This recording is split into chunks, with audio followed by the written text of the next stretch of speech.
views and opinions expressed do not necessarily reflect those of Access Fort Wayne, the Allen County Public Library, or any other supporting groups. If you'd like to produce a show, call us at 260-421-1250.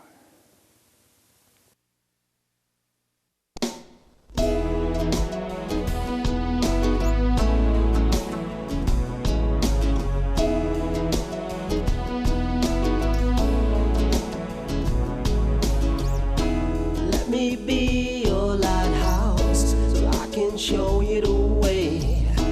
Let me be your shining light, I'll keep you from drifting away.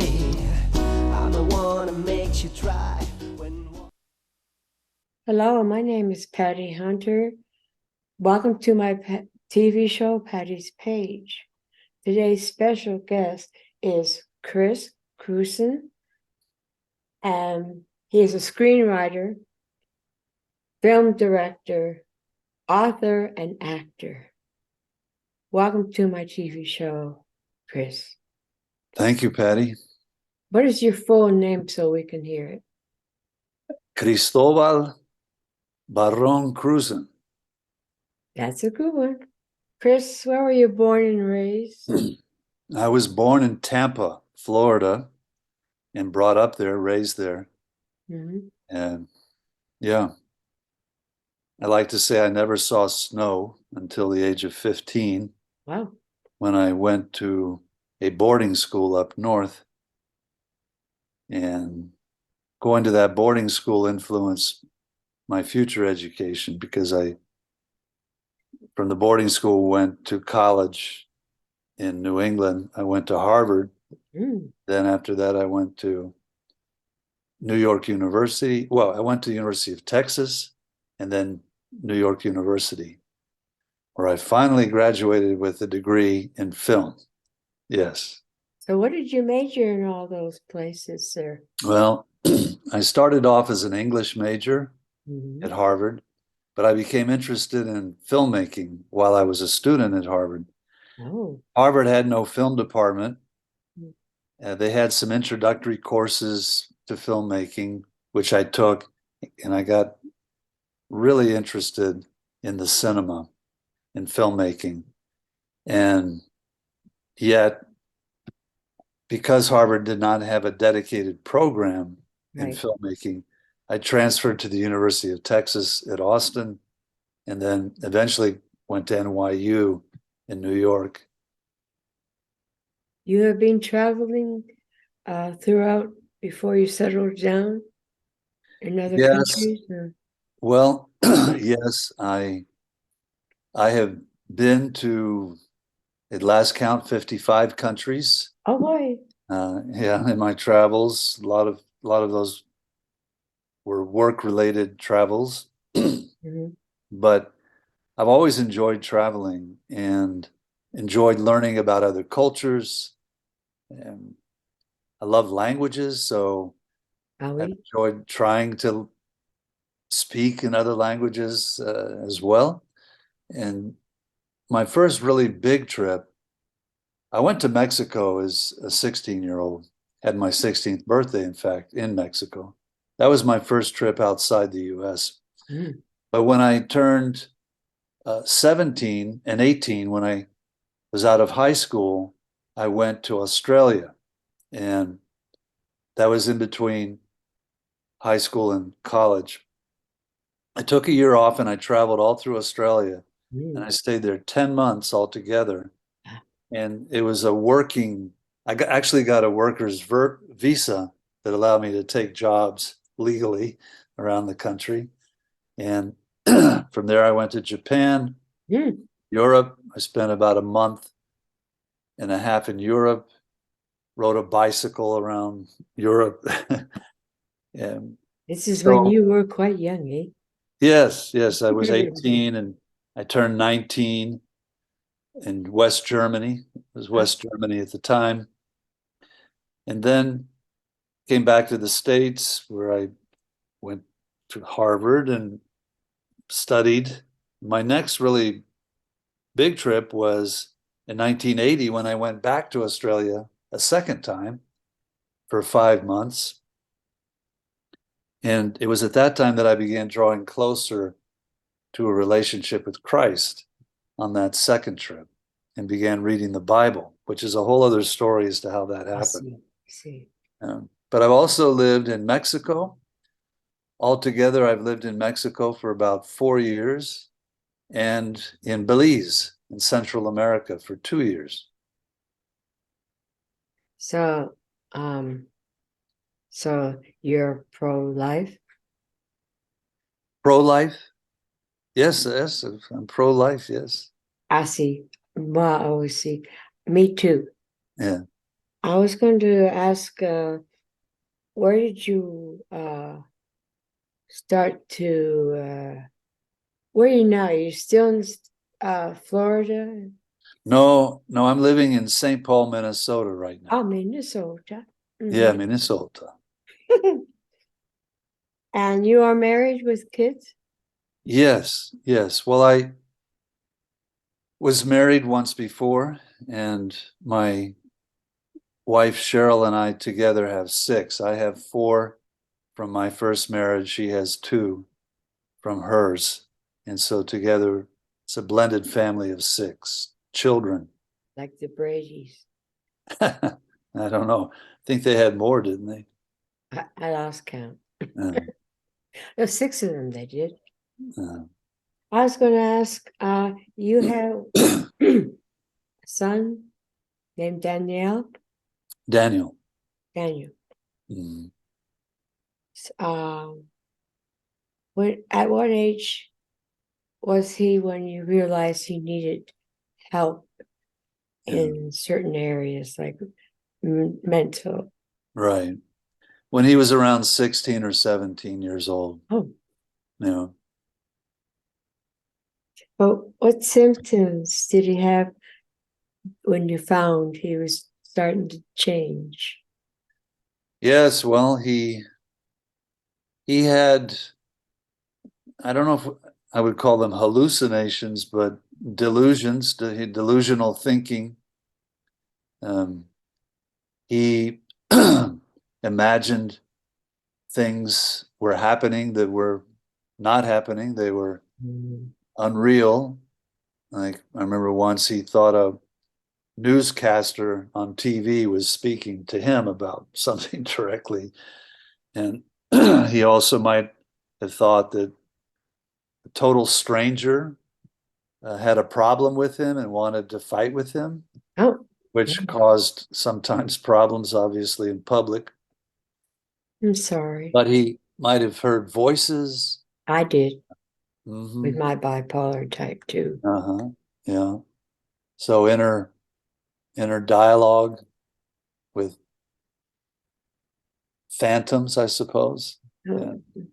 He had delusional thinking, and the great problem became when he would be physically aggressive,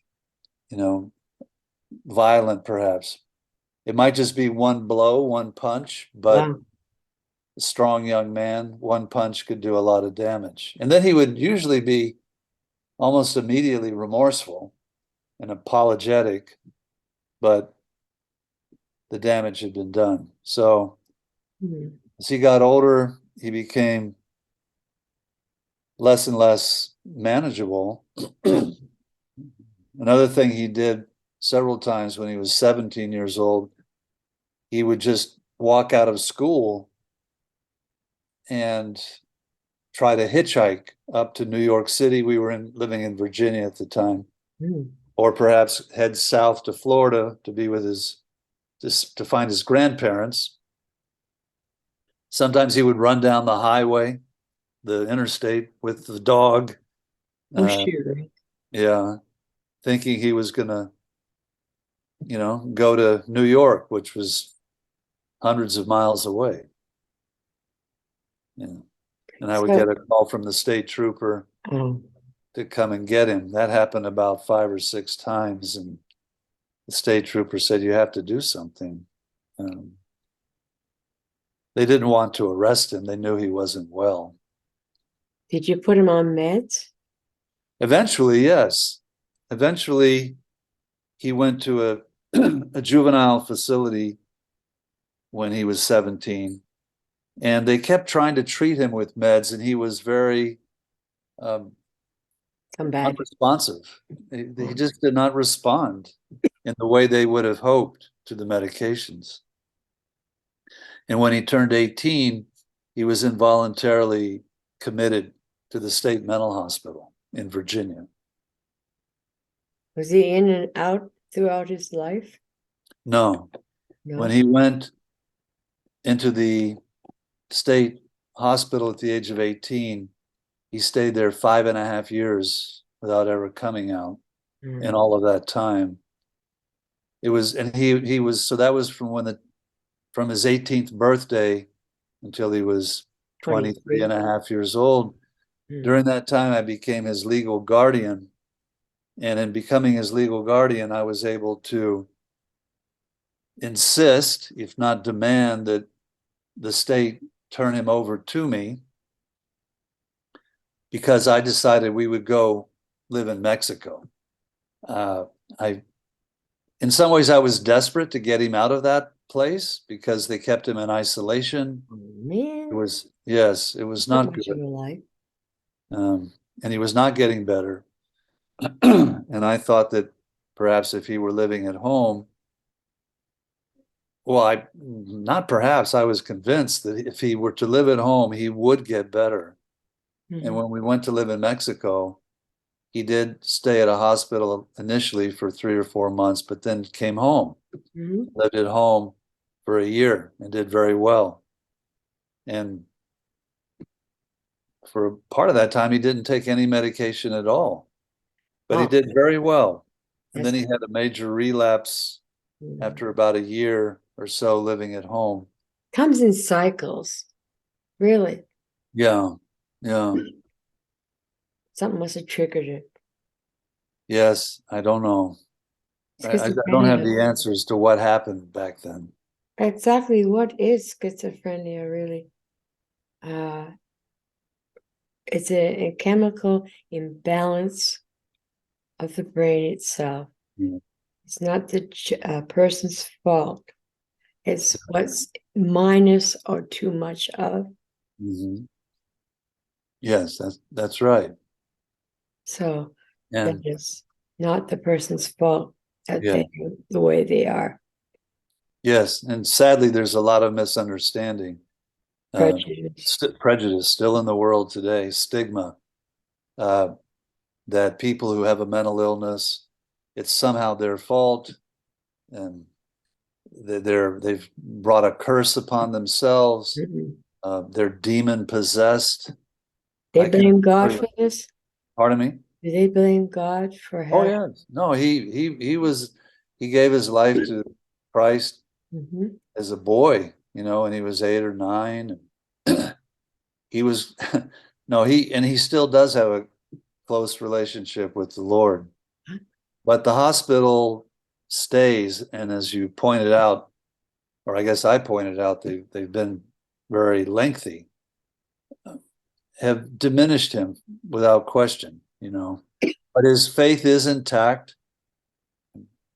He and I will pray together, Mm. talk to him every day on the phone, and visit him as often as I can. I'm about a 90-minute drive away from the hospital he's at right now in Minnesota. The good news is that he has shown great improvement over the last 3 years, 4 years, Oh, and he's now been granted a provisional discharge. So in another few weeks, he'll be leaving the hospital where he's been 12 years hot to be day. at a group home. And Yeah. we're all Oh, very good home. group home, and we're all looking very much forward to that. Can you grow out of the chemical imbalance as you get older, or no? I'm no doctor, so there's no way I could answer that That's question. always a question I ask about myself since I was diagnosed in the beginning schizophrenic. Then the doctors looked at me, said, "You're not schizophrenic, you're bipolar type 2." Well, I did. Daniel's diagnosis has been schizoaffective disorder bipolar type, something Mm. like that. And That's his also, official diagnosis. wow. So how old is Daniel? He's 40, 40. Hey. turned 40 on April 6th. Your movie about Daniel is fictional? No, it's not fictional. It's semi-autobiographical. Oh, semi-autobiographical. Yeah, so it's inspired by the true events of the story. But I did not want to make a documentary. No. That did not interest me. No. What I wanted to do was dramatize the story in such a way that it would allow me creative license. Because what I really wanted to explore was not so much the facts as how what happened made me feel as his father. The main character of the movie is actually the father, and the secondary character is the son. And the father is telling the audience the story. But while a good part of that story is based on the actual events, it's told altogether in a context that is not quite real. And I don't want to give away the story of the Probably. movie. What's the I one? don't want that to be a spoiler Oh, alert. no, don't, please. I want to see it. Good. Yes. It will be That's in the movies, theater. It won't be in theaters. We decided not to take it to the theaters, but to make it available online as a global, called a global cinema event, which means that you go to a specific website to buy a ticket to watch the movie. Ah, how long is it? The movie, it's a 2-hour movie. Good. That sounds very compact. Well, it is. I mean, we trimmed it to get it down to 2 hours. I didn't want it to be too much longer than that.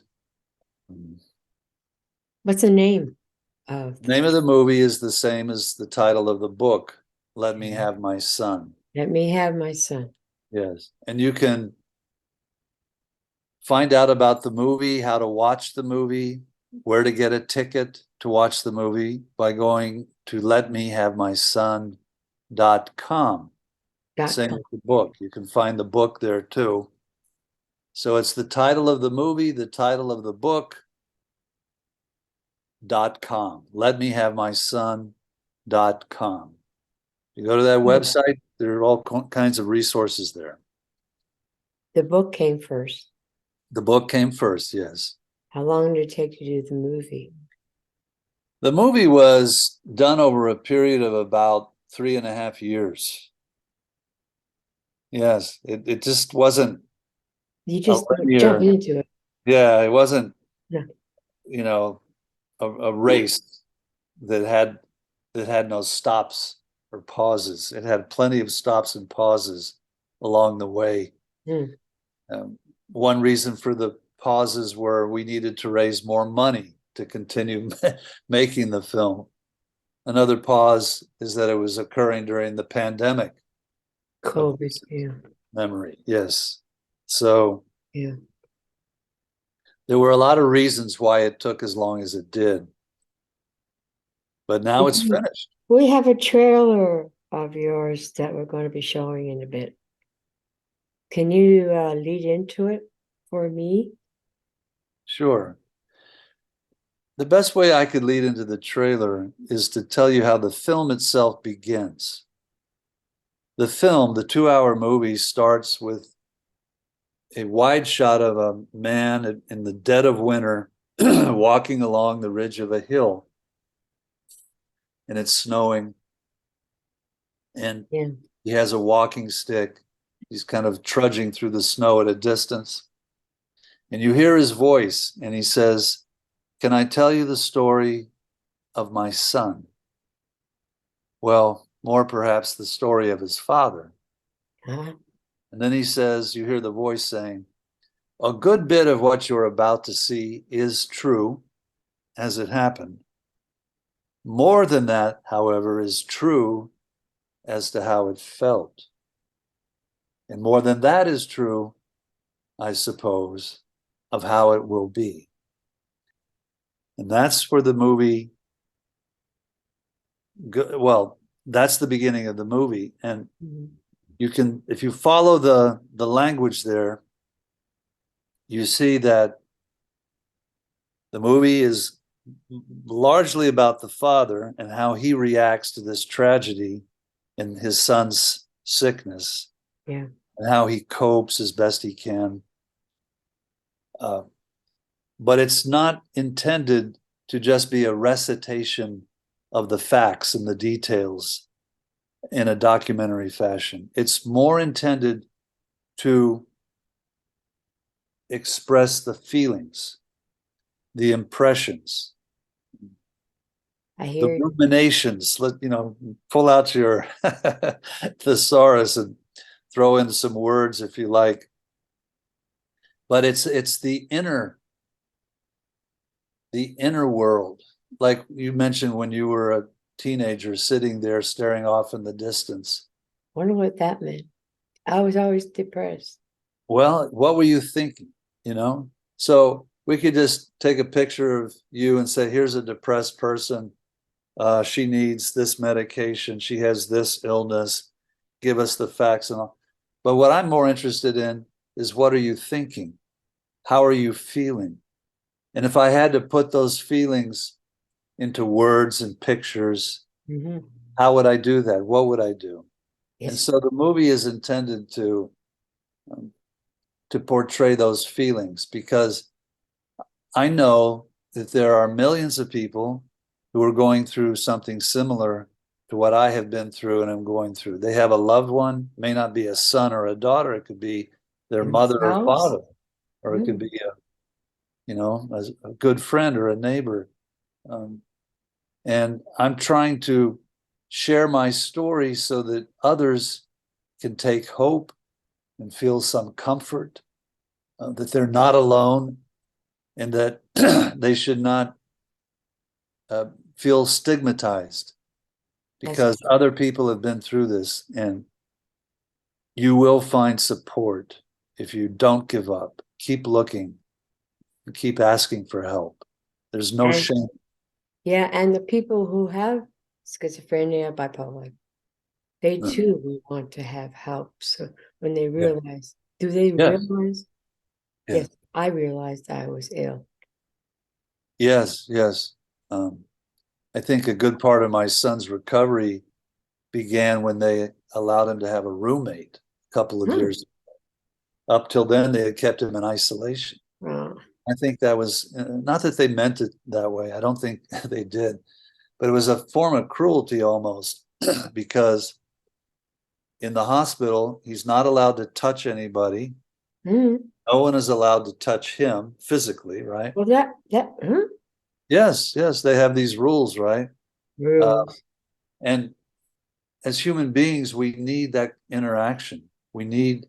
That's how we survive. I mean, you've heard the stories of orphans, they're babies, and like in Romania, that's where I first heard this and saw the video, in fact, of an orphanage where the little babies were never picked up. They were never cuddled. They were never held. Sterilized. And here, the video I saw, this was back in the 1990s. It showed these 4 and 5, 6-year-old orphans who were lying in cots that were the size of almost like newborns. They were shriveled up, and they had not grown. And when we treat the mentally ill as though they're some sort of pariah or a leper or somebody you don't want to be near or interact with or get to know in any meaningful way, you're really doing the same thing. By that rejection will cause that person to shrivel, to shrink, to withdraw. It just gets worse and worse and worse. Thankfully, we've been able to keep in close contact with my son, and he does get those family visits, and those physical hugs that nobody else can give him. But my heart just goes out to those others who don't have that kind of family support, and those who are not in the hospital but are shunned or That is so not right. That is not right. cruel. No. I want to come home, Dad. I want to come home. What happened to your son, Benny? You should have seen him run.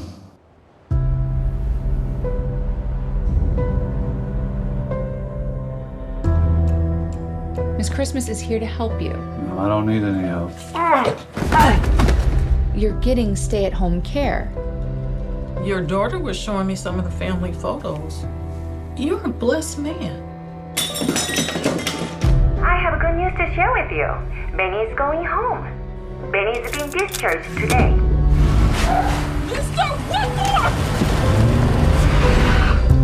We have a history of mental illness in the family, yes.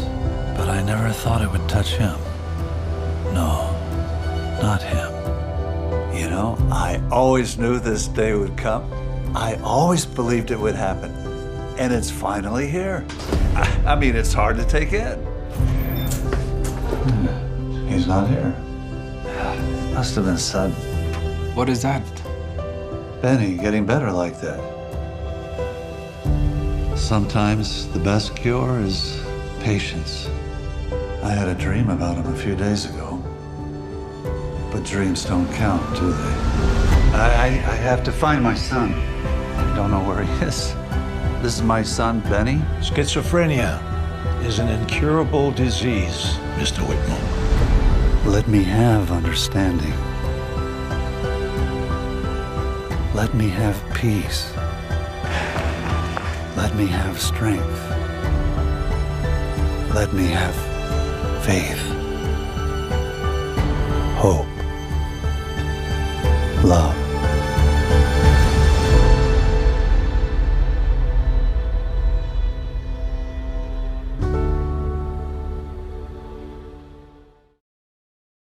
I would like to thank you for coming on my show, Chris. Sure. I'd like to have you on again, if you wish. Thank you. Thank you. It's very kind. Gracias, mi amigo. So, thank you. You're more than welcome. And I wish you all the best, and God bless Wish you all the best. I want to see that movie, kiddo. Well, do you know? Tell me how to see the movie. I'll What are you go gonna do? to letmehavemyson.com or .org. .com. .com and go to scroll down and find out when it's going to be released and the tickets. Buy a ticket. Buy a ticket. In fact, I'll I tell won't say you. how much the ticket is online because we're not supposed to mention price of any kind. It Nice try. says you scroll down and it'll say get tickets. That's what it says. Get Ay, mo tickets. capitan. Pardon me? Ay, mo capitan. Ajá, muy bien. Muy bien, Hasta eh? luego y gracias por la entrevista. Hasta la vista. Okay, bye. Godspeed, my love, until we meet again. You're always in my heart and every dream. Don't let this time apart give in to all our fears. God will keep us close from up above. So until we meet again, Godspeed, my love.